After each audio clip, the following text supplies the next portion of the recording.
So Kamala Harris was tapped to do the pre-buttal to Trump's big speech last night, and you guys may be a little surprised to hear me say this.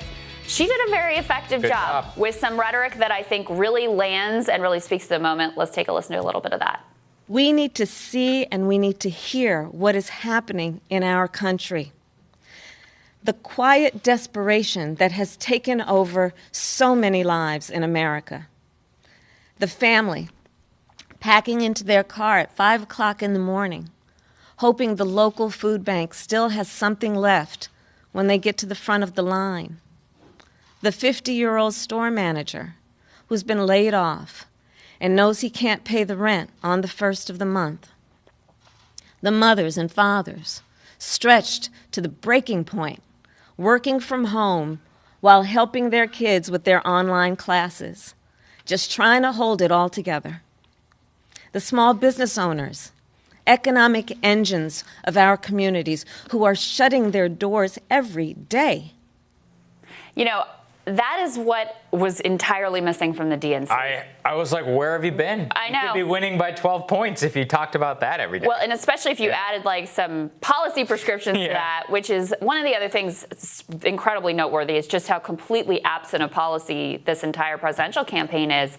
But a lot of times just speaking to the pain and the reality of what people are experiencing and pointing out the gap between that real life experience and the president being like, the stock market is so high and or the great American comeback. Everything's great, yeah, which is the flip again of the messaging from 2016 where he was the one that was like, no, maybe these top line numbers are great, but I see the pain that you're going through. So I thought that this was very effective. She also, obviously she, went after Donald Trump in the speech too. But again, I thought she did it in a way that was a lot more effective than some of what we heard at the DNC, and certainly a lot of the attacks that we've heard overall from Democrats on Donald Trump. Let's go ahead and throw this tweet up here. She said that the Republican convention is designed for one purpose, to soothe Donald Trump's ego, to make him feel good. But here's the thing, he's the president of the United States, and it's not supposed to be about him. Unfortunately, at the DNC, they really did kind of make it was all about him. What are you talking about? Right. And so, funny enough, it actually is a much more effective attack to point out the gap between his language and the reality that people are facing, rather than just, finding the biggest superlatives that you can use to launch against Donald Trump. He's a threat to democracy. He's a unique this. He's an unprecedented that, which may all be true. But they don't speak to that visceral sense of uncertainty and fear and precariousness that Americans are really feeling. So I thought on the merits, I thought this speech was very effective. I thought it was certainly much more effective than the speech she gave at the DNC, which I did not think really struck the right tone. She was, it didn't meet the moment of the way people are feeling and where they are. I thought this actually really did. Yeah, it was very effective. And that you actually pointed to something important. Making it all about him, like we keep saying, is such a risky strategy and really a foolish strategy, because you leave it to, if Trump is bad and you make it Trump is okay, then people who say Trump is okay and I marginally agree with him on X policy, I'm going to go do that. Or I hold this important to my life, so that's what I'm going to go and I'm going to vote for at the ballot box. They made a huge missed opportunity by not having any policy priorities at their convention. But one thing that I think is the issue is that they don't really think about policy. They don't agree on policy whatsoever. The only thing that really unites Bernie Sanders and Joe Biden in this campaign is they think Trump is bad. Or John Kasich, for that matter. John Kasich. Yeah. Or the Romney staffers, or the McCain staffers. Right. Like all of their donor base, Wall Street, Hollywood, everything is flowing in to support one message: Trump is bad. But they don't actually agree on anything or really have any. Like we said, what is Joe Biden going to do in the first 100 days of his presidency?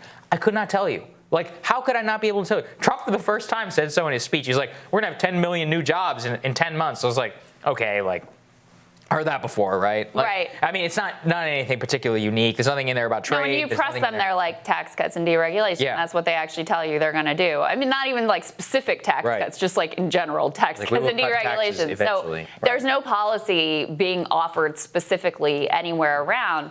But, James Carville actually said this. I'm not always the greatest fan of him. But I think this is right. In 2018, what was successful is U.S. candidates, we talk to them all the time here. They didn't talk about Trump on the train. No, healthcare. Not at all. Because people already know how they feel about this president. You're not going to make anyone's mind up over whether they think he's Hitler or whether they think he's the greatest person ever. Like, you're not changing minds there. So what that campaign really was about was healthcare and the corporate tax cuts, right, on the negative side for Trump. That was effective, right? People know how they feel about this guy. They're getting news coverage all the time about what's going on. They're living it in their own lives, like his ineffectiveness in the response, the fact that their kids can't go back to school, all of those things. You don't really have to make that case. It has been made to the people who are responsive to it. So I think Kamala's speech hit some of those notes a lot more effectively than what the DNC overall did. And if they pick up on that line of attack and focus from here, I think the Democrats will be in much better shape. My guess is, especially based on the fact that, you know, Biden seems to be planning to continue to stay as quiet as possible and do as little as possible, that means that you're basically seeding the terrain and just hoping that things go poorly in the country and that it ultimately works out for you. Now, I think there's a good chance that that is a winning strategy ultimately. 50, I would say maybe 70% chance. It's very possible. But if they actually lean into this messaging from this speech, I think they would have a much better shot at pulling this off in November. As we see, the polls are tightening, and I think we both agree that Trump is likely to get a little bit of a bounce out of this convention and tighten the polls even more. I think that's right. More Rising for you after this.